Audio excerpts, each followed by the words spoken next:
everyone, and welcome to RavenzCraft Arts Magic channel. This will be episode 1 in a series of interviews. I got lucky enough to sit down with a couple of really cool, influential people that are involved in the pagan arts and spirituality. I'm all about the movement of self-awareness and becoming the best you can be, and really taking charge of your own life and going out and doing things and taking care of your business, man. You can really back yourself up with a good belief and a foundation. And I had a sit down and a talk with a couple people about this, and they seemed to agree with me. And in sitting down doing these interviews, I found that I really learned a lot myself. The point of creating this series of interviews was to empower and inspire all of you out there, but sitting down personally talking with all these people has really inspired me to keep doing what I'm doing, and I just hope that you guys are touched by this and you listen closely, and we'll keep making good things. I also have a couple surprise interviews I know that everyone will be very excited to listen to, so stay tuned, keep watching. I thank you all for tuning in. And this first interview is about a good friend of mine. I've been talking with him through online messaging and stuff like that for the past couple months. He's very influential and supportive. His name is Frater Ophiel, and he runs a group called the Academy of the Magical Art. If you haven't heard of him, I will put some links in the description and hook everything up there. I really recommend you do. I've learned quite a bit from him myself. I did have a little problem with the sound quality in a few of the videos. I figured it out as I went along, so bear with me. The first interview we have is with Frater Ophiel. Let's sit down and see what he has to say. First off, I just want to welcome you to the first round of sessions on RavenzCraft Arts Interviews. This is Frater Ophiel from the Academy of Magical Art. He's everywhere online on Facebook. He has a YouTube channel as well, and I just wanted to welcome you and thank you for doing this interview. Thank you, Tim, and thanks for having me. I appreciate it. Awesome to be able to get together with you here. Yeah, I kind of set up a round of questions I've been asking everybody to kind of get the same idea of what's going on, and I just wanted to ask you kind of what area of do you practice, and kind of maybe a label, if you could, of what you do and what you practice. Okay. Well, I mainly practice a lot of ceremonial magic, or what a lot of people would call hermetic magic as well.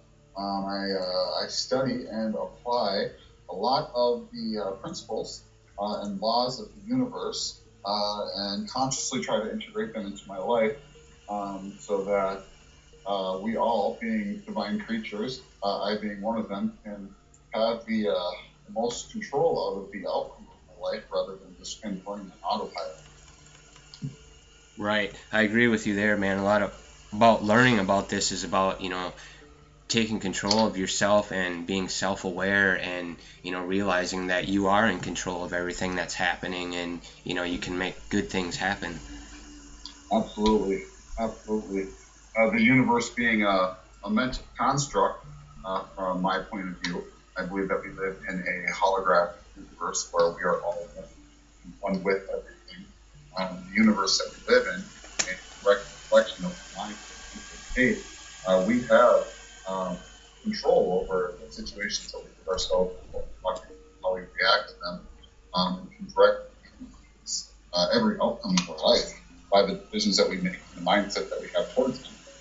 Right. Do you have certain daily things that you do, or? Absolutely.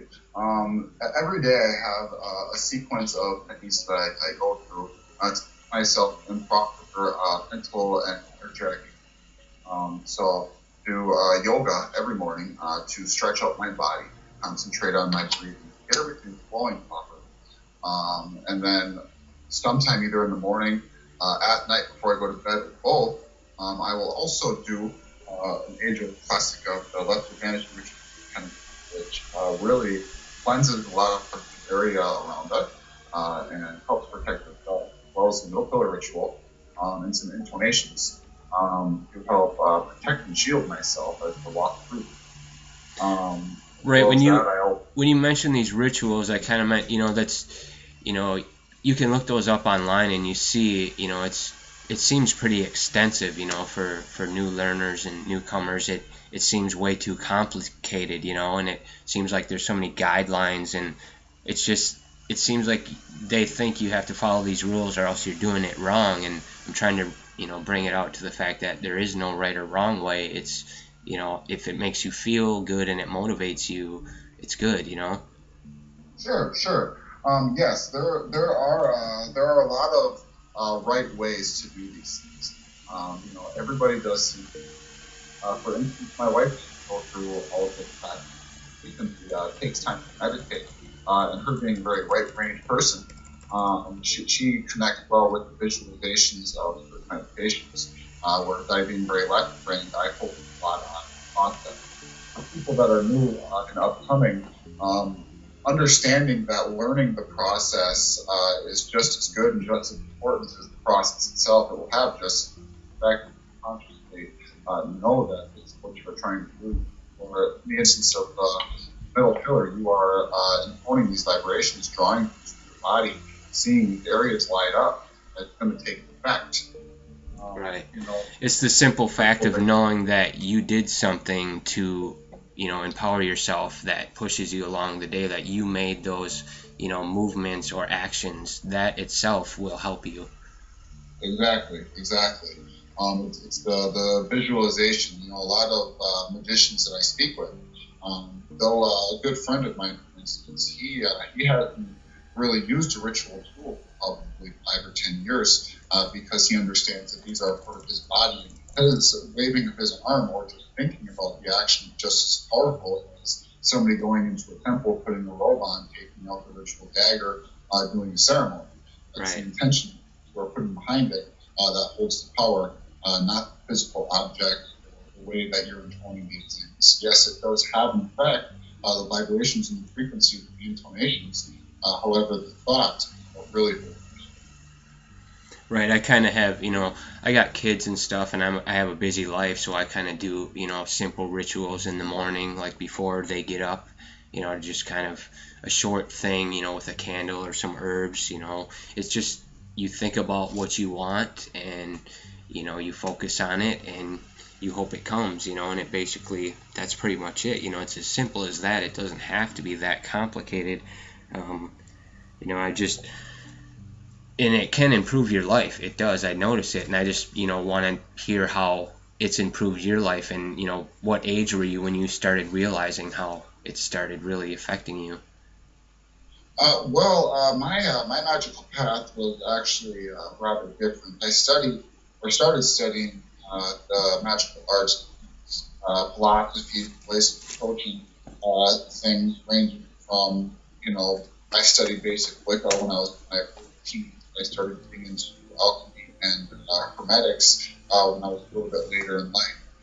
I started noticing myself going from a broken child to a empowered divine being, realizing our nature, realizing what it is to go hard, and as individuals, understanding myself personally, learning astrology, numerology, meditation, ways to go inside, is really when I started to find my answers. Right, it's about self-awareness, basically learning what you really want and going for it. It's about finding out what you like and what you want to do, really, and it really helps figure that out. I noticed that. A lot of people find a lack of satisfaction in their life because they don't know what and who it is that they are. I was just speaking with my nephew last night, that a large part of his problem is that he doesn't understand his purpose.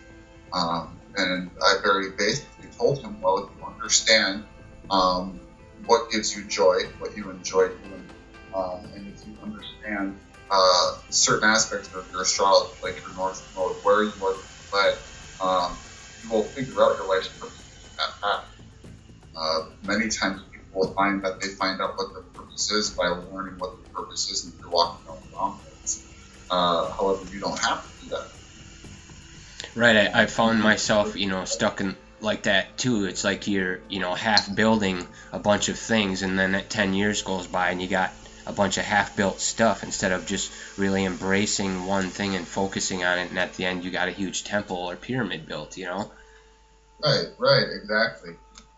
You know, so it's really that aspect of self-awareness, learning who you are, understanding what your true nature is, in the building of your personal temple, not as an external room, but as something that is alive within you. Right.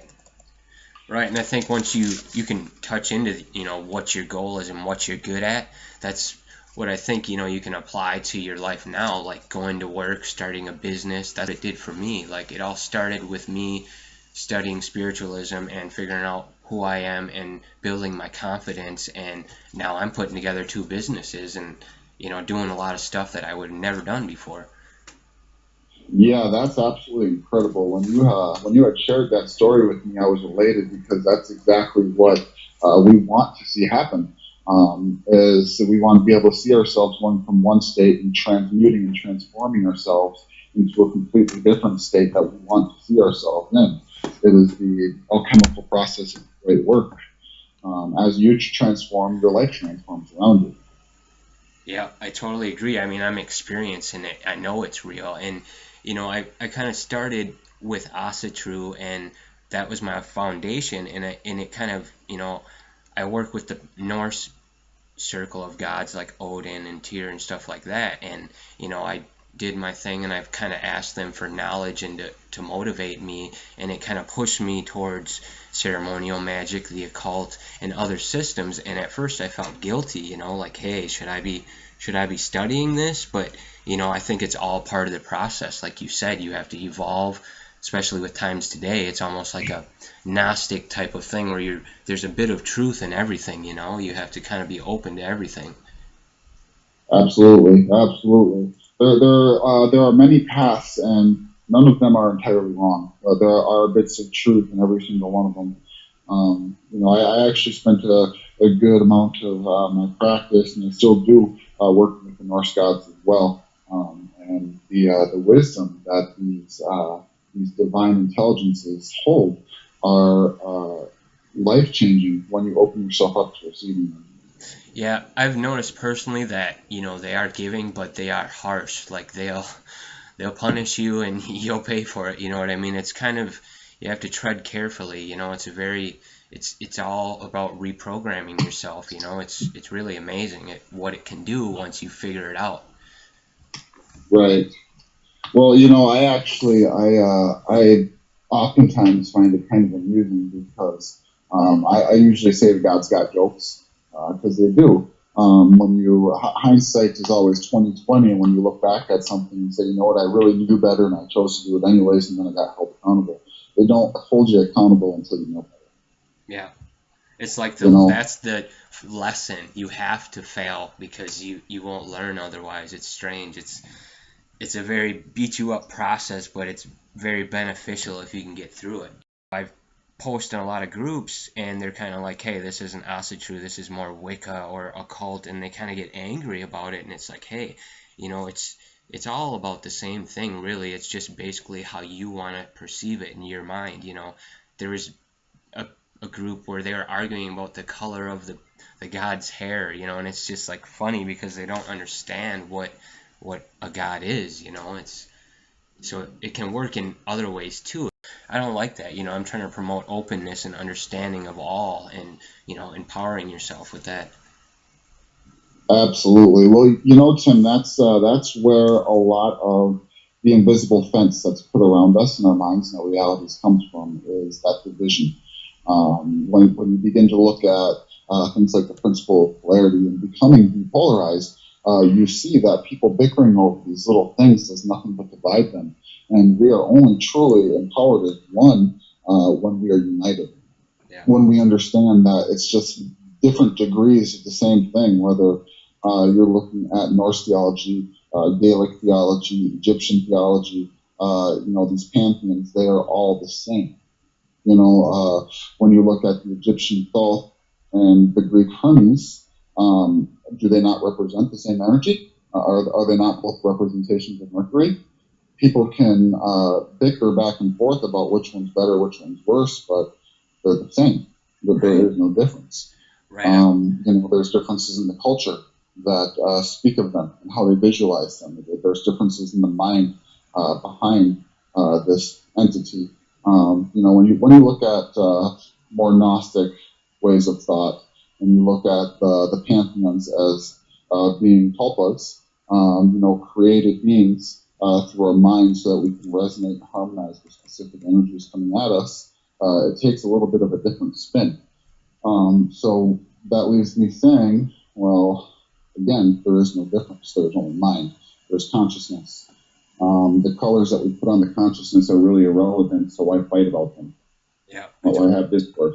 Yeah, I totally agree with that. And I try not to argue with the people, and I try to remove myself from the situation. I try to open them, but they're so closed to that point and stuck in that. I don't like seeing that with the new group, and I see a lot of that lately, and I'm just trying to get away from that. I wanted to ask you how, if you had family members that were Catholic or Christian, or, didn't practice the same things you do, and kind of how you did it, or if you hid it from them and kind of just bit your tongue and did it their way, or you know what I mean? Well, actually, it's funny because my family is extraordinarily Pentecostal. So I was the black sheep in every avenue possible, to the point where my mother is still genuinely terrified that my eternal soul is going to go and burn in a place called hell. It's silly to me, but this is her reality that she's living in, and she acts out of fear. So there are things that we do not discuss. Religion is one of them. I told her when I was 18 that she had been shoving the Bible so far down my throat that when I was old enough to think to myself, I puked it up all over. That upset her, but now I've actually gone back and taken the time to redigest a lot of the stuff that is in that book, because a lot of it is good, just like any other hope book. I actually am also a Mason, so I understand or look at the Torah, the Bible, and the Quran all as being holy books, and I don't hold one over the other. I understand that these people all have the way they believe, and I have the way that I believe. So in my home, yes, we do gifts exchanges and stuff like that, but we celebrate Yule. We don't celebrate Christmas or call it that, even though it is one and the same. It's just the way we kind of operate. My nephew actually just came to live with me because he also is a very, very independent thinker, and just asked me one day, hey, can I come stay with you? Well, sure. So it's basically creating a holy war in my family because of it, just because there is this huge division because of dogma. Yeah, and it's like you feel this guilt that you shouldn't, should I, like with my kids, it's like, okay, I want to tell them about Yule and, about the whole Odin as Santa Claus thing, and it's like you feel guilty about, maybe ruining their illusion of Christmas and, the public society, and you shouldn't feel that way, but it's for some reason you feel guilty about breaking that public society thought, Well, realistically, in my opinion, the younger the better. Why have a child programmed only to have that brainwashing broken later? I know that me personally, when I looked and realized that my mother had been lying to me for 6 or 7 years about the existence of Santa Claus and he's not coming down my chimney, I felt betrayed. So my wife and I, we have 4 kids, and all of them were raised to understand standard, public, more accepted belief, and they were raised to understand the way that we believe, and they are free to choose for themselves. Well, see, what I've come to realize, though, like the whole Santa Claus thing, like if you believe it, it is real. So with Odin, if it's a collective consciousness, it's real. As long as you yourself fully believe it, it is real, and that's what it's about. Sure. Absolutely, but it wasn't the matter of whether or not Santa Claus was real. It was the fact that I've been telling you this for X amount of years, and now I'm telling you that I've been lying to you the whole time. That kind of caused something to break inside of my brain. Yeah. Now I look at it a little bit differently. That yes, you have the minds of thousands of children concentrating on Santa Claus. You can't tell me that he doesn't exist. Right. because You know, in their sure, in their some guys world, breaking he is out. real. Like, there's so many children on this planet that maybe more. So basically, he is real in a sense. You know what I mean? Because there's more people that believe him than don't. Right. And they believe in him to such a degree that he brings joy and a sense of tangible reality to these children. Right. That When you spirit. step into their shoes and look at life through their eyes, he is a very, very real. Yeah. I just don't think that somebody's going to break into my house in the middle of the night, but just because he's real doesn't mean he's in physical form. Right. Yeah. There's lots of different ways to look at this.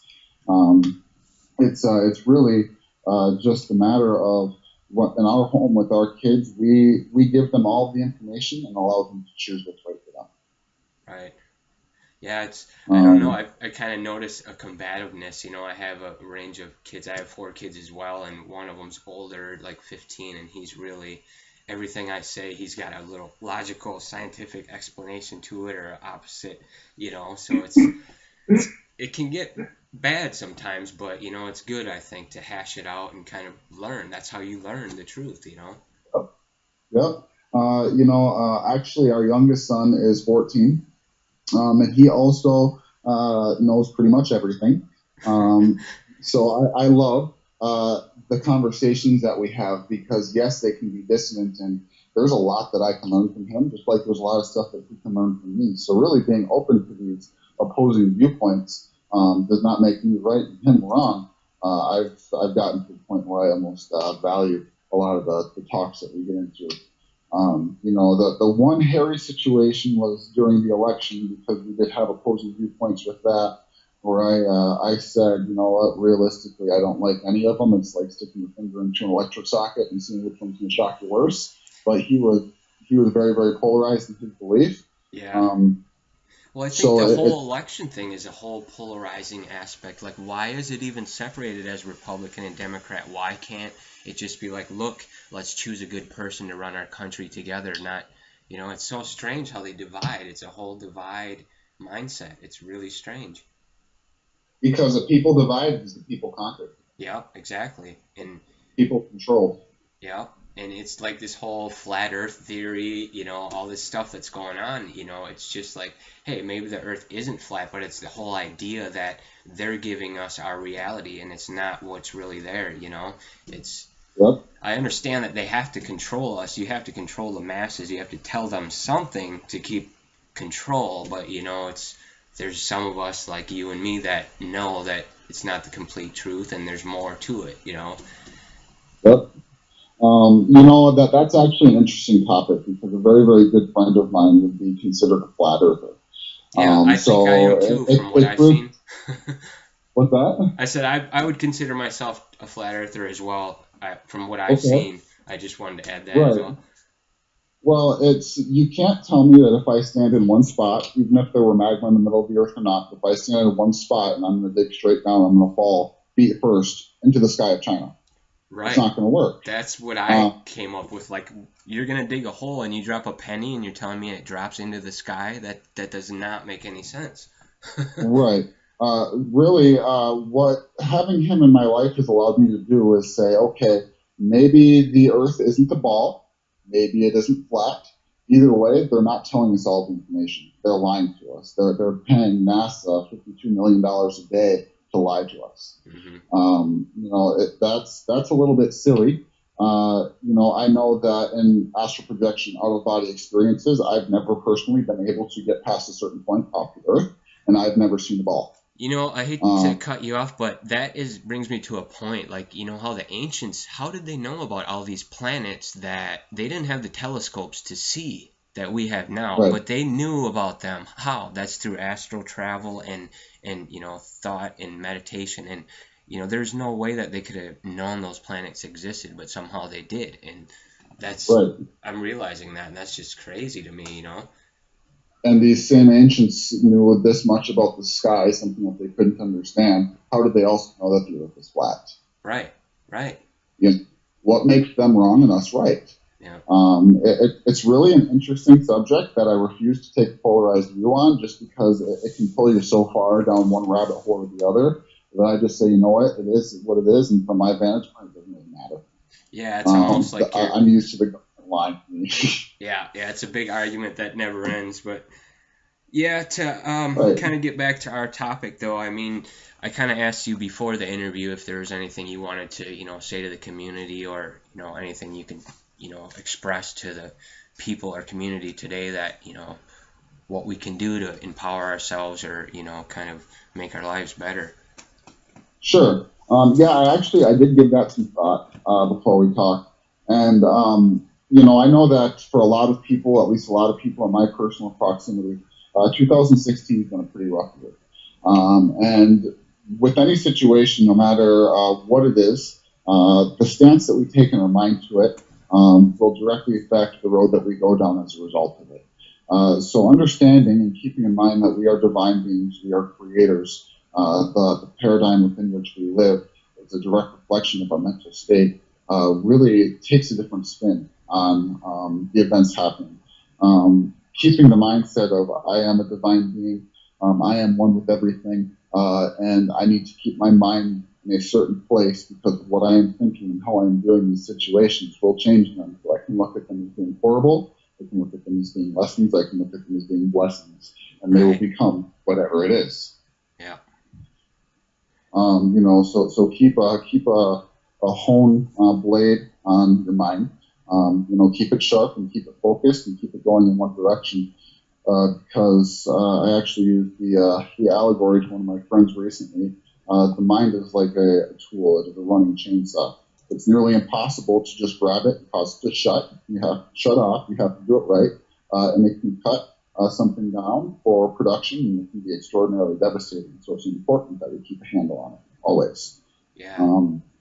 And in doing that and keeping a conscious inventory of our thoughts and how we are viewing the situations that we are in, everybody has the potential to lead happy, successful, fulfilling lives. Yeah, I totally Continue agree to with you support on that yourself. Continue to understand yourself more, and in doing so, you will understand the world around you, and always look inward. Don't ever look outward. Right. Yeah, I totally agree with you. That's a great metaphor, the chainsaw thing. Like, you're right, man. It can be dangerous if you let it beat you up. You got to learn how to empower it and how to use it. Otherwise, the energies will tear you up, man. It's a rough world. It's real, but when you learn how to work with it, it becomes easier and it gets better. Yep. Well, it's the difference between feeling like the walls are going to crash down around you and being able to take hold of the walls, build a solid house, and then go out and start your new businesses right after. Exactly. It's all with the thought. Exactly, man. It's all with the thought. Yep. All right, man. Well, I didn't want to drag this out too long. I'm so glad we got to do this. I've been a follower of yours on YouTube since the start, so I encourage you to keep doing more because you seem like a pretty knowledgeable person and what you're doing is good. And I just want to thank you again for doing this interview, and I will be in touch with you. Yes, Tim, thank you so much. It was awesome talking to you, and we will definitely talk to you soon. I look forward to it.